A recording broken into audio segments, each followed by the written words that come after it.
Buenos días, profesor y compañeros. El día de hoy tenemos el gusto de presentarles una exposición acerca de las propiedades mecánicas y económicas de los materiales. ¿Qué son las propiedades mecánicas? Las propiedades mecánicas son las que describen el comportamiento de un material ante las fuerzas aplicadas sobre él. Por eso son especialmente importantes al elegir el material del que debe estar construido un determinado objeto.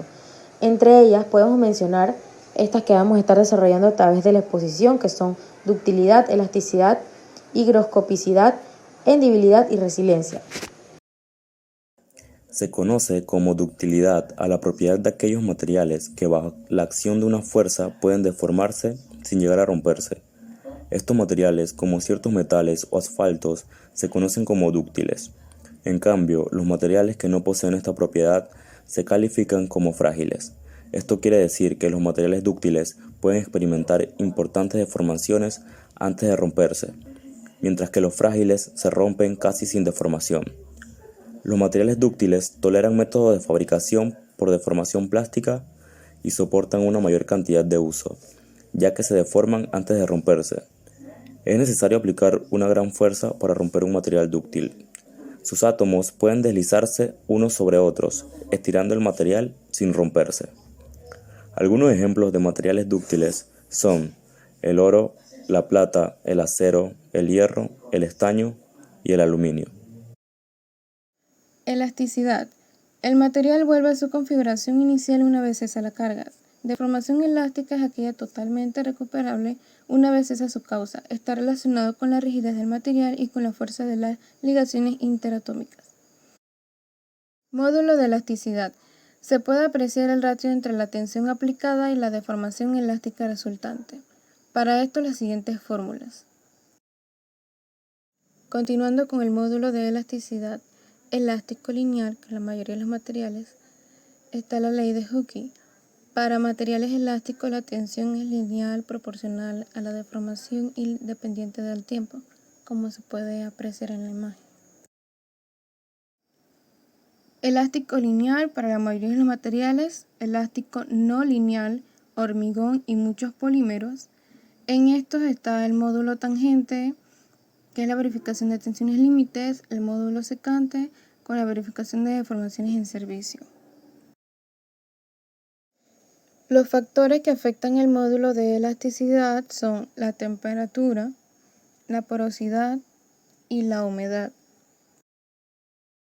Coeficiente de Poisson. La comprensión o tracción de cualquier estructura cristalina en una única dirección también causa una deformación en la dirección perpendicular a la del volumen. Higroscopicidad. La higroscopicidad es la capacidad de los materiales para absorber o emitir humedad atmosférica, consiguiendo un equilibrio de humedad en los ambientes interiores. Influyen en humedad atmosférica del interior de los edificios, ya que absorbe el vapor de agua. Características. Son muy higroscópicas ciertas sales de cloruro de magnesio, sodio y calcio y algunos ácidos. Son higroscópicos algunos combustibles como el alcohol, benceno, metanol, en general los compuestos aromáticos.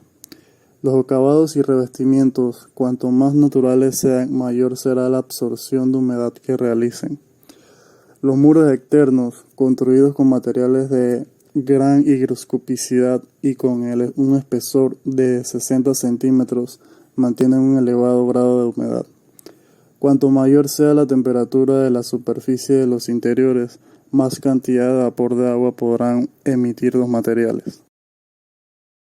Ejemplo de materiales para aislamiento térmico. Entre estos están lana de oveja, fibra de madera, lana de mineral, placas de corcho. Algunos de los compuestos higroscópicos más conocidos son ácido sulfúrico, miel, gel de sílice, hidróxido de sodio, óxido de fósforo, óxido de calcio, hidroxalamina, sulfato de cobre. Existen dos mecanismos de acción de las sustancias higroscópicas. Las moléculas de agua quedan atrapadas en la estructura cristalina de la sustancia sin reaccionar químicamente con la otra. Se produce una reacción química entre las moléculas de agua y las sustancias en cuestión.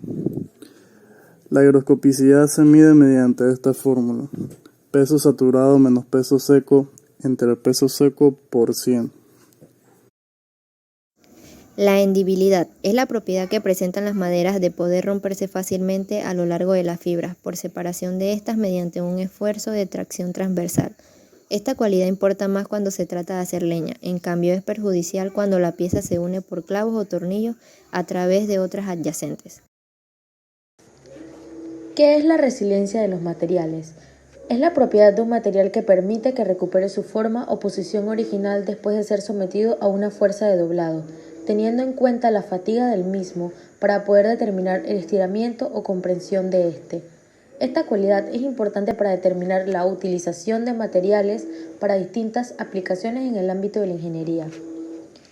La unidad de medida de la resiliencia se expresa en julios por metros cuadrados, según el Sistema Internacional de Unidades.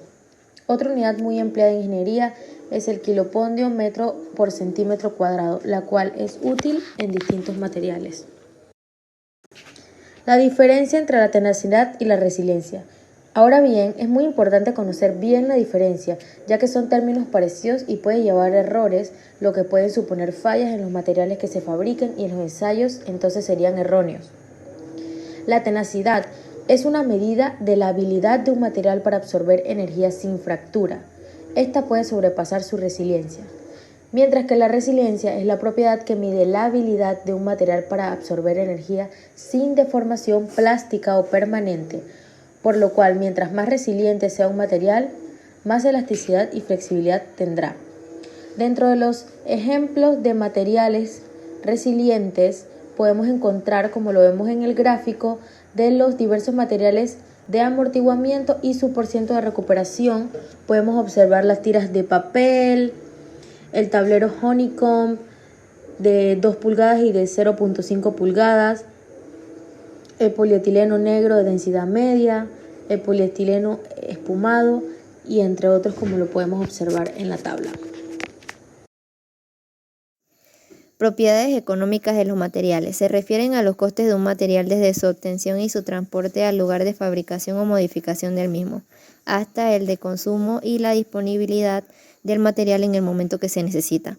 El proceso que sigue un material desde que se obtiene la materia prima hasta la entrega del material como producto tecnológico terminado y su compraventa es una cadena larga en ciertas ocasiones y por lo tanto las condiciones económicas de un material resultan importantes a la hora de elegirlo, ya que además de la calidad del material y sus propiedades influyen otros factores en su precio final.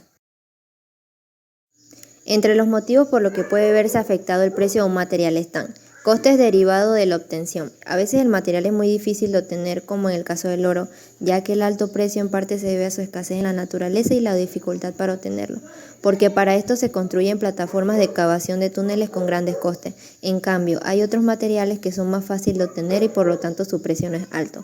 Por otro lado están los costes derivados del transporte del material. Los materiales pesados y que se obtienen en lugares aislados al lugar donde se entregarán pueden ocasionar gastos elevados de transporte y en ocasiones se requiere maquinaria especializada como grúas o trailers, por lo que hay que tener muy en cuenta el precio final del material.